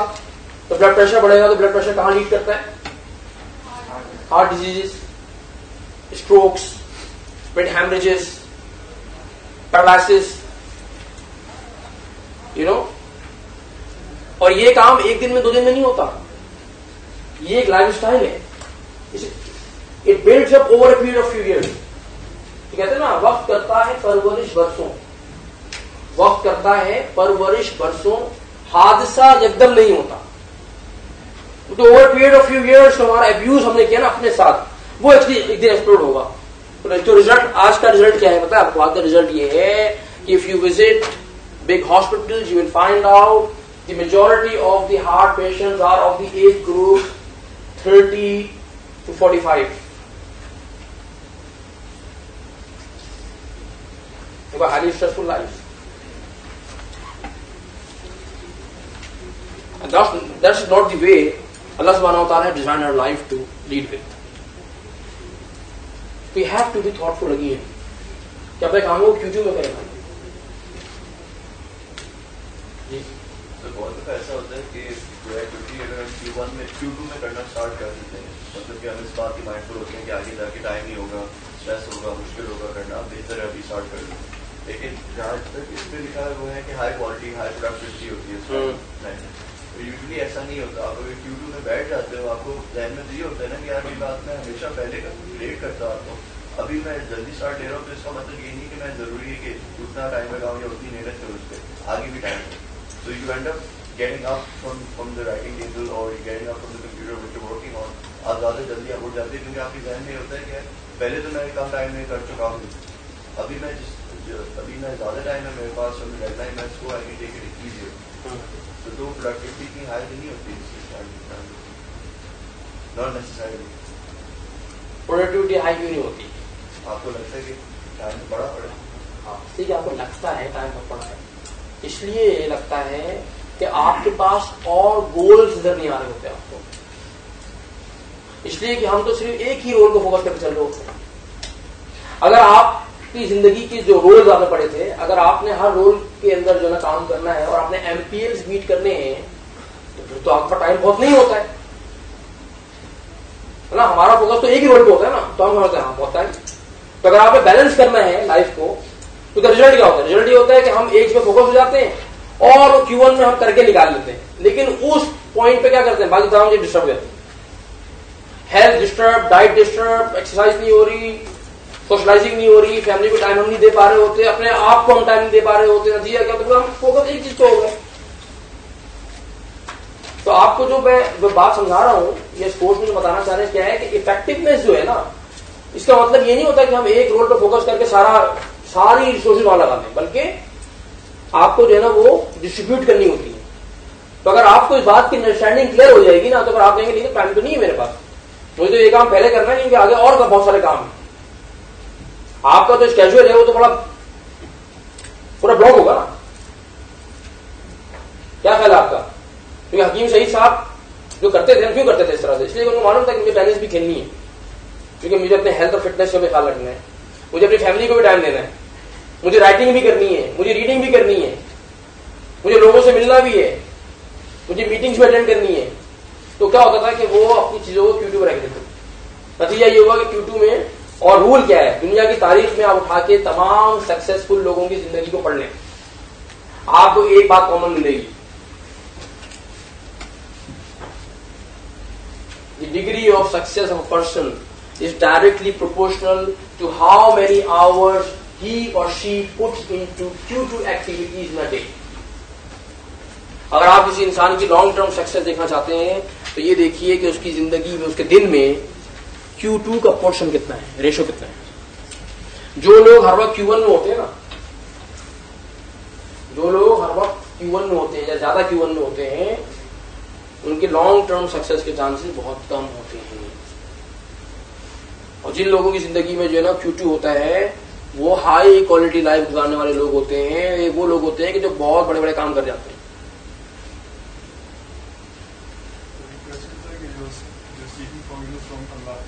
जी सीकिंग फॉरगिवनेस फ्रॉम अल्लाह, वो Q2 एक्टिविटी है। Q1 वो तभी बन रही है जब आपको सिर्फ ये खतरा है कि यार जिंदगी का मसला है, जिंदगी कोई पता नहीं। तो जो आपकी डेफिनेशन अगर ये वाला पॉइंट निकालें तब तो वो Q1 है।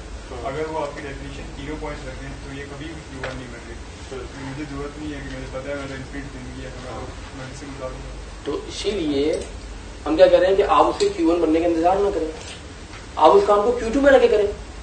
तो डेफिनेशन जो है आपकी, उसके हिसाब से अगर आप डेफिनेशन को आप पॉइंट 3 निकालते हैं तब वो Q1 बन रही है, अदरवाइज वो Q1 कभी नहीं बन रही ना, तो नहीं है ना वो Q1, तो आप उसको Q2 में रखे करो ना। मैं ये कह रहा हूं कि हम उस काम को करने के लिए मरने का क्यों इंतजार करते हैं? मतलब make it part of your daily life, seek forgiveness every day, every single night,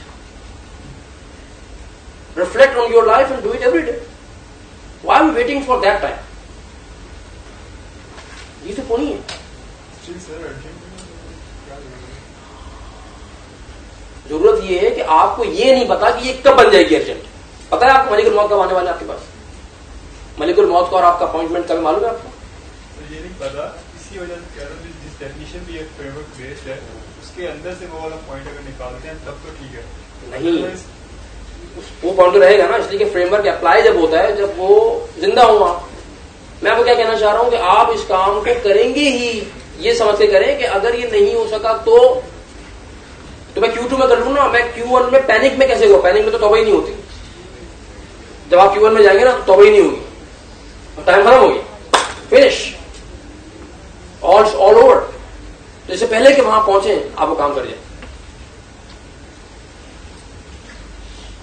आप उसका इंतजार ना करें, क्योंकि उस वक्त तौबा कबूल नहीं होगी। टाइम पूरा होगा आपका। Better to do it when Allah gives you time, do it. जिंदगी 5 चीजों को गनीमत, हदीस में आता है 5 चीजों को गनीमत जानो 5 चीजों से पहले। क्या मतलब? जिंदगी को गनीमत जानो मौत से पहले। जिंदगी Q2 है, मौत Q1 है। सेहत की हालत को गनीमत जानो बीमारी से पहले। सेहत की हालत में आप Q2 में होते, बीमारी Q1 है ना। जवानी को गनीमत जानो बुढ़ापे से पहले, क्यों? जवानी Q2 है, बुढ़ापा Q1 है। खुशहाली को गनीमत जानो तंदुरुस्ती से पहले, खुशहाली Q2 है, तो आप तंदुरुस्त होते हैं तो Q1 में होते हैं। पढ़ी ना सर, Q2 Q1। और आखिरी 2 चीजें जो हैं, हाँ Q1 2 तरह के होते हैं, इंटरनल एक्सटर्नल। इंटरनल Q1 क्या होते हैं? जब भी आप किसी Q2 एक्टिविटी को इग्नोर करेंगे, डिले करेंगे, या आप उस Q2 एक्टिविटी के बारे में नहीं सोचेंगे और आप Q1 में आए, तो इसे हम कहते हैं इंटरनल Q1। क्या मतलब? वो Q1 जिसके जिम्मेदार आपको दें, वो Q1 जिसके जिम्मेदार आप खुद होते हैं। जो आप किसी Q2 को इग्नोर करने की वजह से Q1 में फंसते हैं, जो आप किसी Q2 को डिले करने की वजह से Q1 में फंसते हैं, है जी। वॉक या एक्सरसाइज Q2 एक्टिविटी है, हमने नहीं की, सपोज एक दिन Q1 बन गया, तो क्या Q1 बनेगा? हाँ, होगा क्या काम? खुदा ना खास्ता आप जो है वो, या हम जो है अपना सीना पकड़ के, चेस्ट पकड़ के हॉस्पिटल के आईसीयू में पड़े हुए, तो internal Q1 external Q1।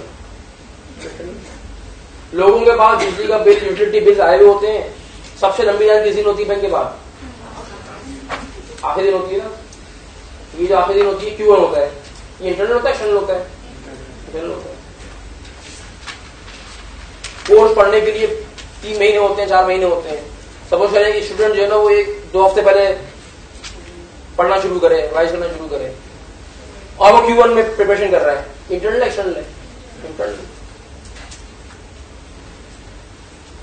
Dengue 3 साल से पाकिस्तान में आ रहा है, हर साल लोग मरते हैं,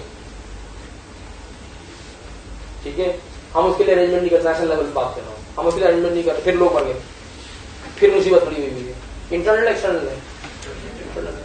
पावर शॉर्टेज का प्रॉब्लम पाकिस्तान 2010 में क्या रिक्वायरमेंट होने वाली है पाकिस्तान की, हमने प्रिपरेशन नहीं की, हमने जो है ना ऑल्टरनेट एनर्जी प्रोजेक्ट जो है ना वो नहीं क्या कहते हैं इन प्लेस की, हमने डैम नहीं बनाया। इंटरनल एक्सटर्नल है?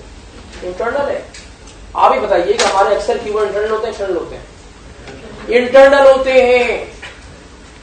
यानी कि हमारे अक्सर Q1 वो होते हैं कि जिनको हम Q2 में रह के मैनेज कर सकते हैं, हम करते नहीं, चाहे वो पर्सनल लेवल पे हो चाहे वो कलेक्टिव लेवल के ऊपर।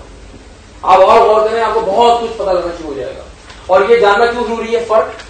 इसलिए कि जो लोग इंटरनल और एक्सटर्नल पे डिफरेंशिएट नहीं कर सकते, उन लोगों की जो मेंटालिटी होती है वो एक मखसूस मेंटालिटी पैदा हो जाती है, जिसे क्या कहते हैं? क्या बता सकता है कि इंटरनल, अगर कोई शख्स अपने इंटरनल Q1 को एक्सटर्नल समझता हो तो उसकी जो जहनी कैफियत है, सोच है, वो कैसी होगी? क्या कहेगा वो? वो डालेगा अपनी तकदीर पे या वो डालेगा और लोगों के ऊपर? वो लोगों को ब्लेम करेगा, वो तकदीर को ब्लेम करेगा, वो सोसाइटी को ब्लेम करेगा, वो हर किसी को ब्लेम करेगा। वो कभी भी ये नहीं देखेगा कि मैं खुद भी कुछ कर सकता था। इसे कहते हैं victimised mentality. This is called victimised mentality. यार मैं क्या करता हूं, तो कुछ नहीं सकता, तो मेरे दोस्त ने मरवा दिया मुझे, मैं नोट लेके चला गया, यार मैं फंस गया। भाई आपने क्यों दिए अपने दोस्त को एंड टाइम पे नोट्स? ये दोस्ती भी तो नहीं मानी है ना, तो ठीक है, तो दोस्ती निभाओ और एकदम फिर हो जाओ। यार ये तो जो है ना, वो तो उनकी वजह से ऐसा हो गया, वो तो मैं इसलिए सुबह जो है ना लेट हो गया कि मेरी जो है ना वो रूममेट ने मुझे उठाया ही नहीं यार, और मैं लेट हो गया। भाई आपको रूममेट क्यों उठाएगा? आपको क्यों? मैं तो रात को लेट सोया था। अब वो सारा नजला कर गिरा रूममेट के ऊपर। वो यही देखेगा कि मैं रात को जो है ना वो मूवी देख के लेट क्यों सोया, तो मैं इंटरनल क्यों है फॉर एग्जाम्पल। तो विक्टिमाइज मेंटालिटी जो है ना, ये वो खतरनाक चीज होती है, जिसका नतीजा क्या होता है? Frustration, depression. लोग डिप्रेशन चले जाते हैं। At the end of the day you will find people in depression. ये Q1 हो गया। Q4 क्या करेंगे? Q4 के बाद क्या करना चाहिए? जो इंपॉर्टेंट भी नहीं, अर्जेंट भी नहीं, हाँ करना ही नहीं चाहिए। ड्रॉप इट, ग्रेजुअली एलिमिनेट करते हैं। और अगर आप Q4 एलिमिनेट करेंगे तो टाइम बचेगा, उस टाइम में क्या करेंगे आप? Q2 करेंगे। तो आप Q2 एक्टिविटीज को वहां पर इन प्लेस करें जो इंपॉर्टेंट भी हो और अर्जेंट ना हो। और Q3 को क्या करें? Q3 वो होती है जो इंपॉर्टेंट नहीं होती लेकिन अर्जेंसी क्रिएट करती है। Most of the Q3s are distractions and disturbances in life. Q3 को आपको करना ये होता है कि आपको थोड़ा फिल्टर करना होता है। फिल्टर करके आपको जो है वो रिड्यूस, उसको आप रिड्यूस कर सकते हैं, उसको आप कंप्लीटली खत्म नहीं कर सकते, but you can reduce Q3। Unwanted phone calls हैं, शेयराइज से फिल्टर कर सकते हैं। अनवांटेड गेस्ट आ गए, दोस्त आपको आके जो ना वो गलत टाइम पे डिस्टर्ब करते हैं, तो आप कैसे फिल्टर करेंगे? आप क्या करेंगे आप इसको मैनेज करने के लिए? For example have a meeting with your friend और उनका डिस्कशन हो और हम ये तय कर लें कि बजाय से कि हम जो है ना बहुत देर बाद डिस्टर्ब करें, let's decide a time in a weekend meet for our own activity instead of disturbing each other every now and then. तो आपने क्या किया कि डिस्कशन कर लिया और आपने प्लान कर लिया, तो आपने उस डिस्टर्बेंस को फिल्टर आउट कर दिया। अब आप फोकस होकर काम कर सकते हैं। हाँ जी, live match, live television shows जो आपको डिस्ट्रैक्ट कर रहे हैं आपके इंपॉर्टेंट कामों से, तो इसके लिए क्या कर सकते हैं फिर आप?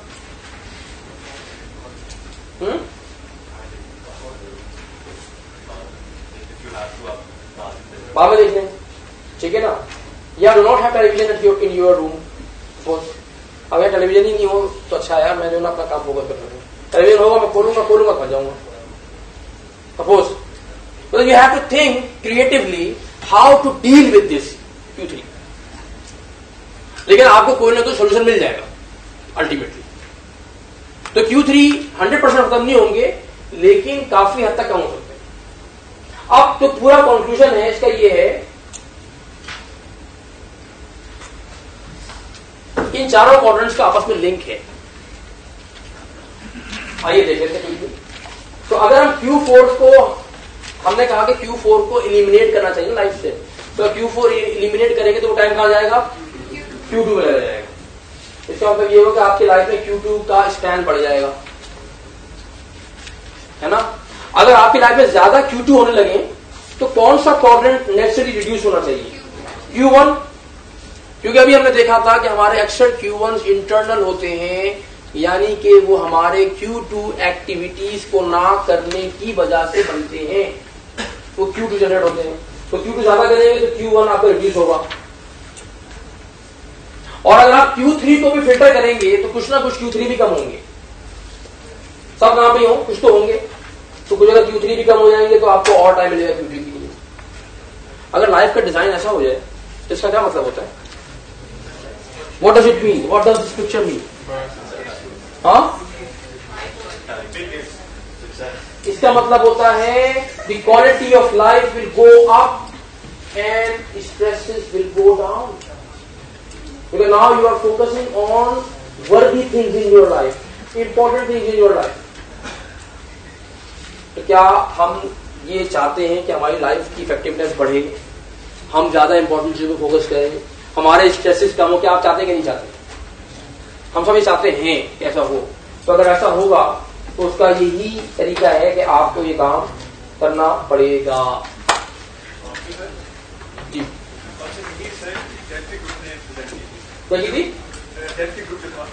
हाँ, उनको भी कहा था कि देखिए सीक्रेट ऑफ लाइफ डिफाइन करें, वो भी इसको लेकर की 2 हदीस पे पहुंची, एक हमने सुनाई और दूसरी जिंदगी में न्याय नबी से आगे उन्होंने रिजल्ट निकाला था कि avoid extremes and no yourself. This was I think secret. हम ही करें जैसे बैलेंस। तो अब आपका जो असाइनमेंट है वो ये है कि आपके इसमें जो ना क्विज है, चैप्टर नंबर 4 के ऊपर एक क्विज है।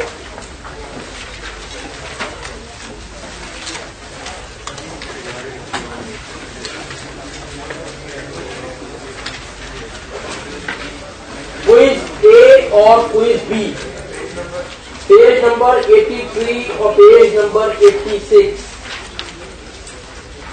आपने ये चैप्टर नंबर 4 को एक दफा फिर गो थ्रू करेंगे और आपने दोनों क्विजेस अटेम्प्ट करने।